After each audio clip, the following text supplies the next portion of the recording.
ചെമ്പനീർ പൂവിൻ്റെ നാളത്തെ പ്രൊമോ റിവ്യൂയിലേക്ക് എല്ലാ കൂട്ടുകാർക്കും സ്വാഗതം. അങ്ങനെ സച്ചി രേവതിനെ വീട്ടിൽ നിന്നും അടിച്ചിറക്കി. അങ്ങനെ രേവതിയുടെ സ്വന്തം വീട്ടിലേക്ക് വന്നിരിക്കുകയാണ്. രേവതിയുടെ അമ്മ കാര്യങ്ങൾ തിരക്കുമ്പോൾ രേവതി നടന്ന സംഭവങ്ങളൊക്കെ പറയുമ്പോൾ അമ്മ വല്ലാതെ സങ്കടത്തിലേക്ക് ആവുകയാണ് കേട്ടോ.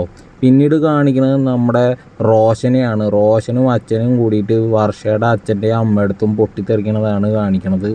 വർഷയുടെ അച്ഛൻ പറയുകയാണ്, ഞാൻ അറിഞ്ഞുകൊണ്ടല്ല, എൻ്റെ മോൾ ഇങ്ങനെ എടുത്തു ചാടുന്നു വിചാരിച്ചില്ല എന്ന് പറയുമ്പോൾ താൻ കൂടുതൽ സംസാരിക്കൊന്നും വേണ്ടോ, എൻ്റെ മോനെ നാണം കെടുത്തി ഞങ്ങൾക്ക് സാമ്പത്തിക നഷ്ടം ഉണ്ടാക്കി 5 ലക്ഷം രൂപ നഷ്ടപരിഹാരം തരണമെന്ന് പറയുകയാണ് റോഷൻ്റെ അച്ഛൻ.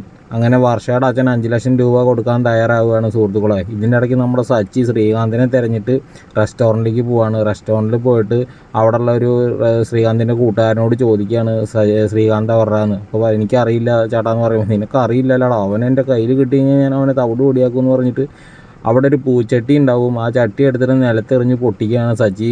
കലി സഹിക്കാൻ പറ്റാണ്ട് സച്ചി ഇങ്ങനെ നടക്കുകയാണ്. ഈ സമയത്ത് ശ്രീകാന്തിനെ കയ്യിൽ കിട്ടി കഴിഞ്ഞാൽ എന്താ ചെയ്യാമെന്ന് സച്ചിക്ക് തന്നെ ഒരു പിടുത്തല്ലാണ്ടാണ് നടക്കുന്നത്.